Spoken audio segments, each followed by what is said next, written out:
et Amaet Money in the Bank. Cet objet qui à vue d'œil semble être un simple objet de transport renferme un immense pouvoir. Non, sérieusement les catch addicts, cette maillette permet à son propriétaire d'avoir un match de championnat pour un titre mondial. Donc en soi, on peut se dire que c'est un excellent moyen d'avoir une opportunité pour un titre. Mais ce qui fait que cette maillette est dangereuse pour les champions, c'est que le propriétaire de la maillette, qu'on appelle Mr Money in the Bank, est libre d'utiliser son contrat quand il le veut et où il le veut. Il n'est pas obligé d'attendre que le champion soit à 100% pour faire valoir son droit à un match de championnat. Il peut profiter que le champion soit dans la pire des situations pour utiliser son contrat et repartir avec le titre de champion. Dans ce cas, et catch addicts, vous avez assisté à un cash-in. Depuis sa création en 2006, la maillette Money in the Bank a permis à de nombreux catcheurs de remporter leur premier titre mondial et ainsi bâtir leur légende. Donc avoir la maillette Money in the Bank est une garantie d'obtenir un titre de champion à la WWE. Mais en 2012, tout va changer avec un catcheur qui va décider d'utiliser son contrat dans un show qui va marquer l'histoire. What's up les catch addicts, c'est Jimbo. Laissez-moi vous raconter le jour où John Cena a raté son cash-in.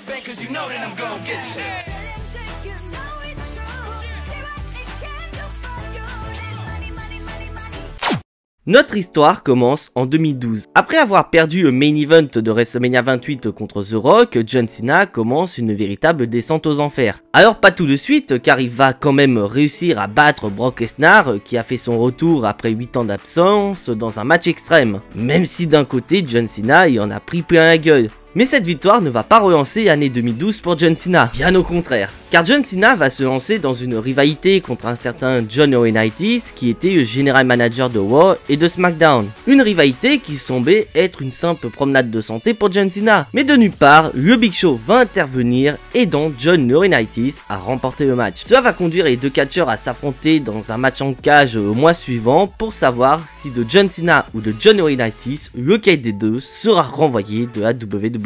Et même si John Cena est parvenu à battre le Big Show et à faire renvoyer John Laurinaitis, il est loin d'en avoir fini avec le Big Show. Car le prochain pay-per-view n'est nul autre que Money in the Bank avec comme combat principaux les deux matchs de échelle pour les maillettes. Et pour le Money in the Bank ladder match pour la mallette de Raw, une condition va être ajoutée. En effet, pour pouvoir participer à ce match, il faut être un ancien champion de la WWE. John Cena remplit la condition et va pouvoir participer à ce Money in the Bank ladder match. Malheureusement pour John Cena, un autre catcheur remplit cette condition, c'est bien sûr le Big Show qui va aussi annoncer sa participation au match. De plus, d'autres catcheurs seront de la fête comme Kane, The Miz et le dernier Chris Jericho qui sera retour de suspension sera rajouté au match par Vickie Guerrero. Et c'est parti pour Money in the Bank 2012 avec ces 5 catcheurs qui vont se détruire pour tenter de décrocher une opportunité au titre de la WWE. Pour la première fois de sa carrière, John Cena va participer à un Money in the Bank ladder match. Alors que parmi les participants, il y en a deux qui ont déjà participé à un time match. Le premier est Kane, qui avait remporté la mallette de SmackDown en 2010. En plus de ça, Kane est celui qui a utilisé sa mallette le plus rapidement. Il faudra attendre à peine 50 minutes pour voir Kane utiliser sa mallette contre le champion du monde poids lourd Rey Mysterio et réussir son cash-in. Et le deuxième n'est nul autre que The Miz.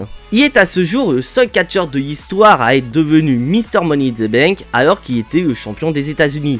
Il utilisera sa mallette 4 mois plus tard à Raw contre un certain Randy Orton et va parvenir à réussir son cash-in pour devenir champion de la WWE pour la première fois de sa carrière, au grand désarroi de certains fans. Le match commence et dès le début, John Cena et le Big Show se retrouvent seuls dans le ring. Mais une fois à l'extérieur, le Big Show va prendre l'avantage et balancer Cena sur les escaliers en acier. Après ça, le Big Show va commencer sa domination en détruisant tout le monde sur son passage. Mais à force d'attaquer tout le monde, cela va retomber sur le Big Show. Chris Jericho va revenir et porter son Codebreaker sur le Big Show et The Miz va enchaîner avec un DDT. Une fois envoyé à l'extérieur suite à un Big Boot de Kane, le Big Show va subir un Attitude Adjustment de John Cena, le faisant passer à travers la table des commentateurs. Et les autres participants vont aider Cena à ensevelir le Big Show sous une tonne d'échelles. Cependant, Chris Jericho va profiter de la situation, il va prendre rapidement l'avantage et sera le premier à tenter de décrocher la mallette. Malheureusement pour Jericho, John Cena va revenir et réussir à le faire descendre de l'échelle. The Miz va se débarrasser à son tour de Cena et va tenter d'escalader cette échelle. Alors qu'il touche Yamaet, Kane va revenir de nulle part en envoyant une échelle sur The Miz et va tenter à son tour de gravir l'échelle pour décrocher Yamaet. Chris Jericho va tenter d'intervenir mais il se fera attraper en position de chokeslam. Kane aura les yeux plus gros que le ventre et va aussi attraper The Miz pour tenter un double chokeslam. Mais Chris Jericho et The Miz vont s'associer pour vaincre Big Red Monster et vont réussir à porter une souplesse faisant atterrir Kane sur une échelle. Après ça, John Cena va revenir dans le match et va faire son enchaînement habituel sur The Miz et Chris Jericho. Il va placer Chris Jericho et The Miz sur la même échelle sur laquelle Kane a vu son dos réduit en miettes et porter un double 5 knockout shuffle. Kane va revenir et porter son chokeslam, mais Cena va le contrer en portant son attitude adjustment et Kane va atterrir sur The Miz.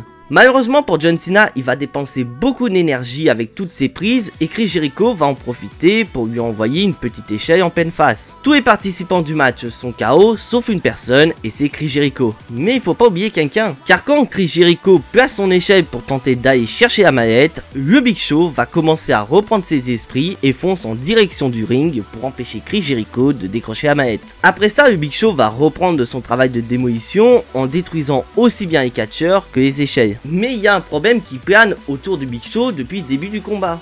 Car le Big Show est l'athlète le plus massif de la WWE et les échelles classiques ne supportent pas son poids. Mais ne vous inquiétez pas, les catch addicts, le Big Show a une solution.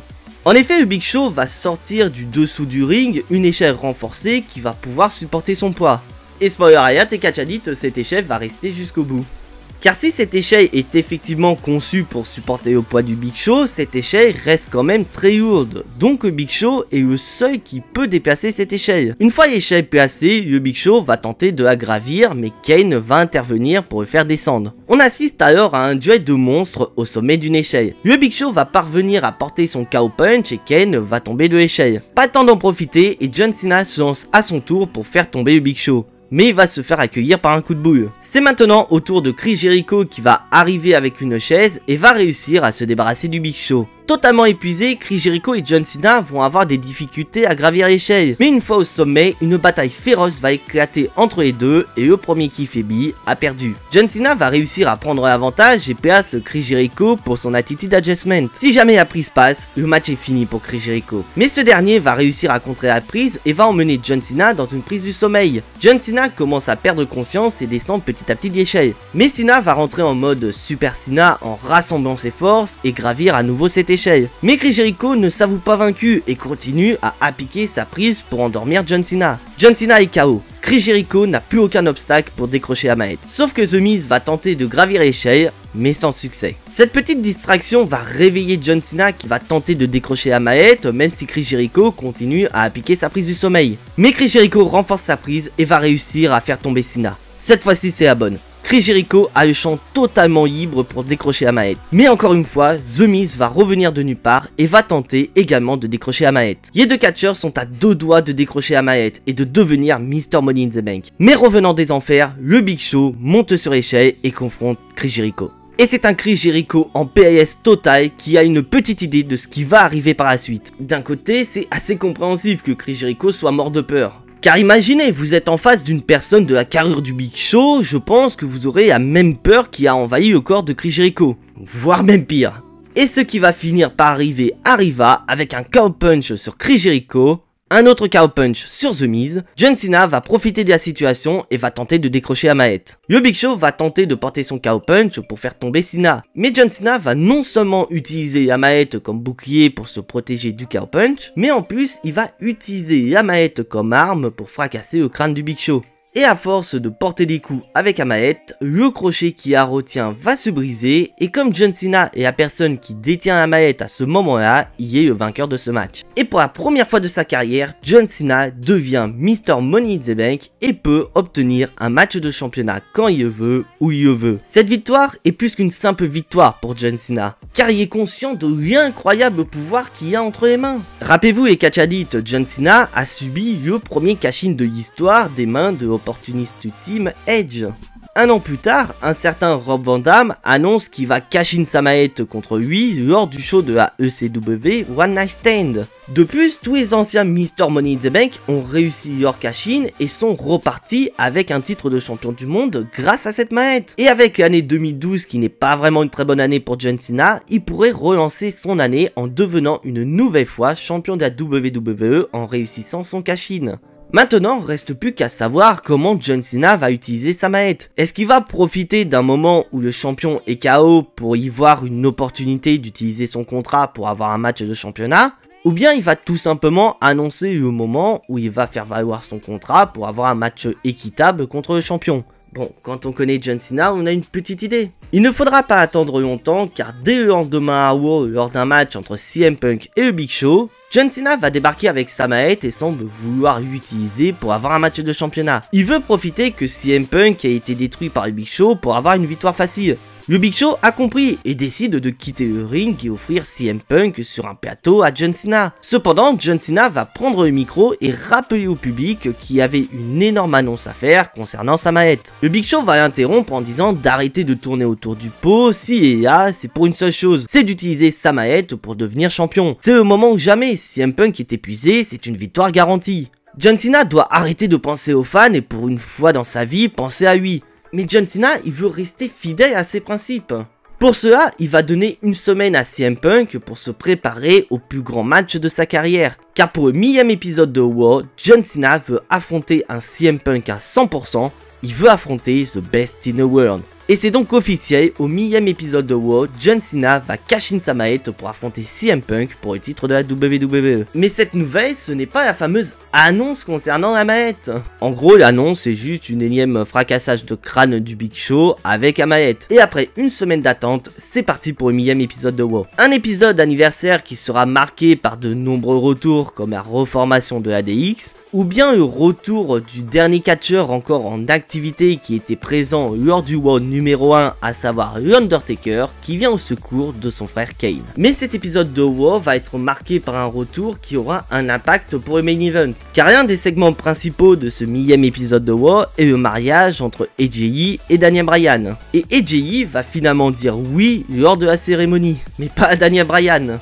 Et d'un coup, Vince McMahon va arriver et annonce que le nouveau général manager de Raw n'est nul autre que AJ. AJ va s'en aller et laisser Daniel Bryan seul sur le ring, totalement pantois. Et comme si cette annonce ne suffisait pas, le champion de la WWE CM Punk va arriver et va commencer à se moquer de Daniel Bryan. Et tout d'un coup, The Rock fait son retour depuis sa victoire contre John Cena à WrestleMania. The Rock va vite interrompre CM Punk et Daniel Bryan parce qu'il y a une annonce à faire. The Rock va dire que peu importe qui sera le champion de la WWE au Royal Rumble 2013, car lors de ce show, The Rock défiera le champion de la WWE pour son titre. Cette annonce va encore plus motiver John Cena à réussir son cash-in pour avoir à nouveau son one-on-one avec le Great One. Et d'un côté, on comprend totalement John Cena, car rappelez-vous, les catch addicts, c'est quand même The Rock qui a enclenché la mauvaise année 2012 de John Cena en le battant. Donc pour John Cena, avoir une nouvelle opportunité d'affronter The Rock, c'est tout simplement avoir sa rédemption. Et maintenant, le main event, CM Punk contre John Cena pour le titre de la WWE. John Cena fait son entrée avec sa maillette et espère repartir avec le titre de la WWE. De l'autre côté, CM Punk arrive en tant que champion et compte bien faire le nécessaire pour que son règne continue. Le match va commencer lentement avec des prises de contact entre CM Punk et Cena. CM Punk va tenter de maîtriser John Cena, mais Cena va le contrer et tenter de coincer CM Punk dans son STF. Le match vient à peine de commencer et on sent déjà qu'à tout moment, le match peut accélérer. Le match va reprendre avec de nouveau des prises de contact entre les deux catcheurs, mais John Cena va commencer à prendre l'avantage et porte un crossface sur le champion. CM Punk va retourner la situation et ce sera lui qui va tenter le premier tombé du match. Très vite, le champion va repartir à la charge et va tout faire pour immobiliser Cena. Car il sait que si John Cena parvient à se lancer, il sera difficile de l'arrêter. Malheureusement pour Punk, John Cena parvient à se libérer et va commencer son enchaînement habituel. Alors qu'il s'apprête à porter son proto-bombe, CM Punk va le contrer avec son propre enchaînement. CM Punk est tellement en confiance qu'il va même se moquer de Cena, mais cette trop grande confiance de Punk va vite se retourner contre lui quand John Cena va contrer son Running Bulldog en réussissant à porter sa proto-bombe. John Cena est en position et va passer sa main devant son visage pour dire à CM Punk qu'il ne peut pas le voir. Mais CM Punk va très bien voir Cena et va lui mettre un bon coup de pied au niveau du visage et enchaîner avec un autre coup de pied sur la nuque. CM Punk va en finir et envoyer Cena au dodo. Ça y est, CM Punk a Cena sur ses épaules et s'apprête à porter son GTS pour conserver son titre. John Cena va contrer et envoyer Punk sur arbitre pour ensuite enchaîner avec son attitude adjustment. Et 1, 2 et 3. Mais oui, mais c'est bien beau de faire tomber, mais si arbitre est KO à l'extérieur. Donc John Cena va à l'extérieur pour aider l'arbitre à reprendre ses esprits. En parallèle, quelque chose va se produire dans le ring, puisque le Big Show va faire son apparition. Malheureusement, Cena ne va pas le voir, et quand il va revenir dans le ring, le Big Show va l'accueillir avec un spear. Et sous le regard d'un CM Punk qui n'ose pas intervenir, le Big Show va porter son KO Punch et quitter le ring. CM Punk va se relever et se demande s'il doit profiter de cette attaque du Big Show pour remporter le match. Mais ces secondes d'hésitation vont être fatales pour CM Punk car il va décider de faire le tomber et John Cena va se dégager au compte de 2. Avec ce dégagement de Cena, le match va pouvoir reprendre de manière à peu près normale. CM Punk va à nouveau placer Cena en position pour son GTS. Le match va prendre fin avec CM Punk qui va conserver son titre. Mais au dernier moment, John Cena va attraper la jambe de CM Punk et va réussir à le bloquer dans son STF. C'est maintenant les catch addicts. John Cena va réussir à faire abandonner Punk pour aller chercher le titre de la WWE. Et quand tout semble terminé pour CM Punk, le Big Show va à nouveau intervenir pour casser la prise. Mais cette fois-ci, l'arbitre va le voir et va donc prendre la décision de disqualifier CM Punk. C'est désormais officiel les catch addicts. John Cena est devenu le premier catcheur de l'histoire à ne pas avoir réussi son cash-in. Même si d'un autre côté, il a plus ou moins réussi son cash-in. Car grâce à l'intervention du Big Show, John Cena a remporté le match. Mais comme sa victoire est par disqualification, CM Punk ne peut pas perdre son titre. Et comme si lui coûter le match n'était pas suffisant, le Big Show va continuer à détruire John Cena quand tout d'un coup... The Rock arrive à la rescousse de John Cena et va commencer à s'en prendre au Big Show. Il va prendre rapidement l'avantage et va réussir à porter son Spinebuster sur le Big Show. Et au moment où The Rock se lance pour la prise la plus électrisante du divertissement sportif, le People Elbow, CM Punk revient avec un coup de la corde à linge sur le People Champ. C'en est trop pour celui qu'on nomme meilleur au monde, qui vient de se faire voler la vedette pour la 3e fois de la soirée. Et CM Punk va confirmer son hit turn en portant son GTS sur The Rock. Un hit turn historique car pour la 2e fois de l'histoire, un champion de la WWE tourne heel pendant son règne. Ce hit turn de CM Punk va alimenter sa future rivalité contre The Rock. J'en ai fait une vidéo donc n'hésitez pas à aller la voir. Mais concernant Cena, son cash-in raté va encore plomber son année car après ça, il ne parviendra pas à récupérer le titre de la WWE. Et finira son année 2012 en perdant une rivalité contre Dolph Ziggler pour tenter de gagner la maillette de SmackDown. Ce cash-in est certes le premier mais pas le dernier. Car l'année suivante, un certain Damien Sandow va tenter de cash-in sa maillette contre un Cena revenant de blessure, mais cette fois-ci, sans aucune intervention, Damien Sandow ne parviendra pas à remporter le match et le titre de champion du monde poids lourd. Au fil des années, même si cette maillette représente toujours une menace permanente pour le champion, elle a perdu en efficacité. Car depuis le cash-in raté de John Cena, on compte pas moins de 4 Mr. Money in the Bank qui ont raté leur cash-in. Et depuis 2017, une nouvelle maillette a vu le jour pour le roster féminin qui couronne une Miss Money in the Bank. Et depuis sa création, toutes les catcheuses ayant eu cette maillette entre les mains ont réussi leur cash-in. Et la semaine prochaine aura lieu l'édition 2024 de Money in the Bank avec de nouvelles maillettes remises en jeu. Qui aura ces objets tant convoités? Qui pourra inscrire un titre de champion du monde à son palmarès grâce à ces maillettes? Bah rendez-vous ce week-end. J'espère que cette vidéo vous a plu et si c'est le cas, je vous invite à me le dire dans l'espace des commentaires. Et je vous invite également à lâcher votre plus gros pouce bleu qui est un énorme moyen pour me soutenir. Pour beaucoup, c'est juste un simple geste, mais pour moi, c'est un énorme moyen de me soutenir et à me motiver à faire davantage de vidéos sur la chaîne. Car encore une fois, je tiens avant toute chose à m'excuser de la sortie tardive de cette vidéo. Mais voilà, c'est vrai que c'est une excuse que je sors très régulièrement, mais d'un côté, j'ai eu le boulot aussi qui est derrière tout ça. Que bon, pour ceux qui ne savent pas, moi, je travaille en restauration et c'est vrai que c'est pas forcément évident pour moi de pouvoir sortir régulièrement du contenu. Mais voilà, j'essaie quand même de me remettre, donc dès la semaine prochaine, on se retrouvera pour une nouvelle vidéo. Donc pour ceux qui ne sont toujours pas abonnés à cette chaîne, vous savez ce qu'il vous reste à faire après avoir vu cette vidéo. C'est bien évidemment cliquer sur le bouton abonner, c'est entièrement gratuit et c'est un autre moyen de montrer votre soutien à la chaîne. Et bien sûr, si vous voulez être informé de la sortie des prochaines vidéos, il vous reste plus qu'à cliquer sur la petite cloche. Et justement, Ikachadit, en parlant de prochaines vidéos, bon, bien évidemment, on est dans la semaine Money in the Bank, donc ce jeudi, vous aurez le Jimbo Gnostic, et dimanche, vous aurez la review de Money in the Bank. Mais concernant la prochaine grosse vidéo de la chaîne, je vous donne rendez-vous dès la semaine prochaine. Et voilà, je suis gentil, je vous laisse un petit indice plus qu'important pour savoir le sujet de la prochaine vidéo. Si vous regardez bien sur la chaîne, j'ai traité la carrière de 2 catcheurs importants à la WWE et il faut savoir qu'à leur début dans le roster principal, ils faisaient partie d'un clan de 3 catcheurs. Donc je pense que vous avez peut-être deviné, mais voilà, je suis encore trop gentil, donc je vais vous donner un indice. Le catcheur qui sera traité dans cette vidéo est un catcheur de la AEW. Voilà, franchement, si vous n'avez pas trouvé, je sais pas ce qu'il vous faut de plus. Mais quoi qu'il en soit, en attendant, on n'oublie pas le plus important. Soyez tous très fiers d'être des Catch Addicts. C'était Jimbo, et à la prochaine.